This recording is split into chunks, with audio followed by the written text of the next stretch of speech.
Look, automation is changing everything, and if you're not using it, you're already behind.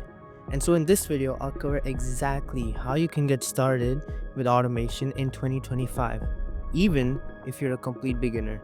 Stick around till the end and you'll walk away knowing the 7 steps to kickstart your automation journey. Without further ado, let's get on to the first thing you should understand. What's automation? Automation, in simple terms, is the process of using tech in the form of software, scripts, or AI to perform tasks with minimal or no human intervention. Some examples where automation is used in real life would include auto billing and invoices, creating chatbots like ChatGPT, automating emails using tools like Gmail filters or Zapier, or even web scraping, which would be used in instances where you're tracking the price of an item or monitoring the price of a stock. For the purpose of this video, all you need to know is that web scraping is the process of using software to extract data from different websites. I'll cover web scraping in more depth in a future video. By implementing automation within processes, it can save time by reducing manual labor, eliminate the process of repetitive clicking, allow businesses to handle larger scale operations without actually hiring more labor, and save money by cutting down labor costs and optimizing the processes. And best of all, you set it up once and let automation do its thing. Now that you know why automation is booming, let's talk about how you can start automation as a beginner. Firstly, if you're starting from scratch, you got 3 options.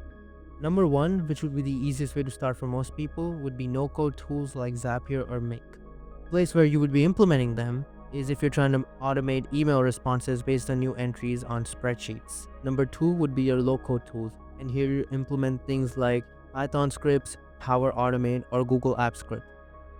Number 3 would be for the coders and developers to create full code solutions that would implement things like Selenium, Beautiful Soup, and PyAuto GUI in their Python scripts, or RPA tools like UiPath. If you're serious, stick with low code or full code. And honestly, if you want to go with no code, it's your choice, but it's limited in innovative freedom. If you want real control, you have to learn a code. For that reason, I'll focus on low code and full code in this video.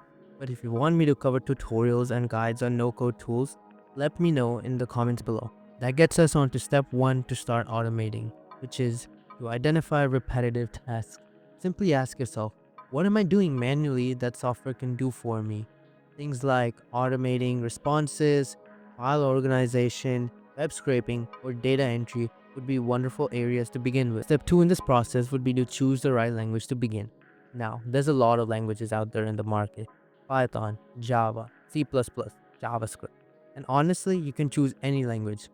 But I recommend to start with Python because of its easy syntax, large amounts of libraries, and support with tools such as Selenium and more, which are crucial for automation. Once you've chosen your language, you'd want to delve deep into it and learn the fundamentals of programming and write a few programs, which would get you on to step 3 in the process, which is to start with simple automations for practice. Now at this stage, you'd want to start implementing libraries into your code. This would add complexity and functionality to your solution, but most of all, it will create a pathway that will lead to the development of more complex and advanced solutions later on.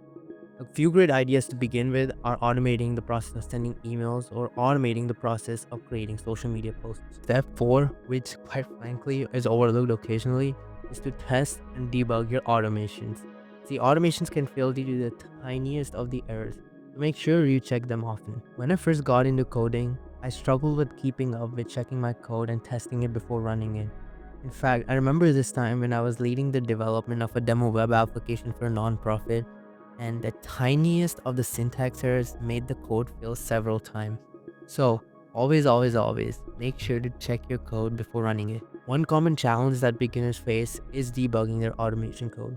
And so to tackle this, I'd recommend to use resources like Stack Overflow or ChatGPT to troubleshoot the issues. However, don't just copy the code from ChatGPT. That's not the point here. Instead, focus on understanding the logic and implement it in your own code. This leads us to step 5 in the process, which is to learn basic scripting. Now, scripting is the process of writing code specifically to automate tasks or add functionality to existing programs. At this stage is where you'd start learning about APIs and key automation tools like Selenium and Beautiful Soup.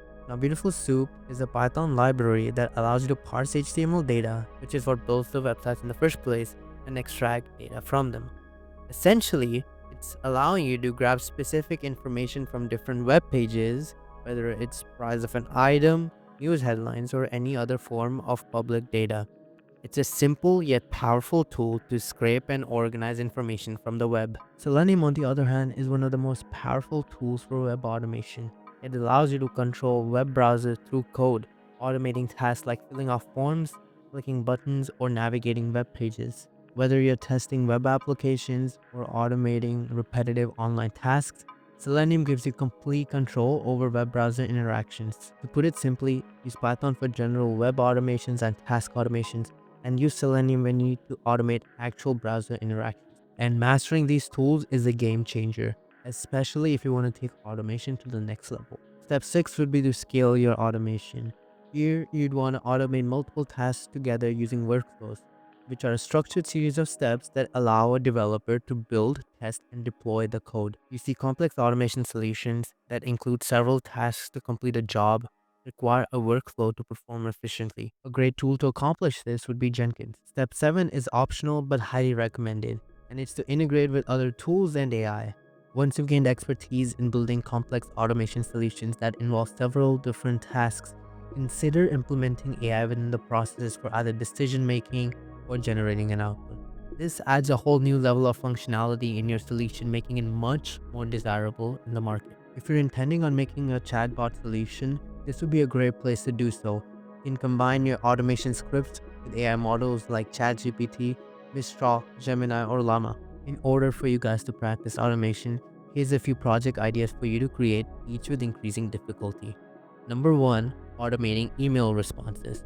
Number 2, scheduling social media posts. Number 3, automating file organization in your PC. And number 4, web scraping stock prices using Python. So guys, that's it. Here's how you begin automation as a beginner. Now, if you made it this far, congrats. You're already ahead than most of the people who just think about automation but never begin. Now, I know it may have seemed like a lot of information was just bombarded at once, so here's what I'll recommend. If you're a beginner with minimal experience in coding, begin learning to code. It's one of the most useful skills in the market, opening doors to several opportunities. Choose a language and stick to it. If you have basic experience in coding, by which I mean you can write and understand code, start implementing libraries in your code. Make sure that you use those resources I mentioned before and the documentations of those libraries to learn more about.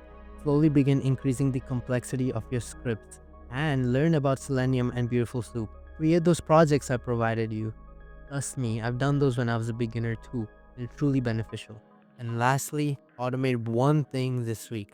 Whether it's scheduling your emails or scraping data, just begin. Drop a comment below on what you're automating, and I'll personally check it out. Automation is transforming industries, and businesses are relying on it more than ever to save time and cut costs. If there's been any time that you should enter this industry, it's right now. This video gave you the foundation. Now it's up to you to take action. So on that note, I hope you enjoyed the video, and I'll see you in the next one.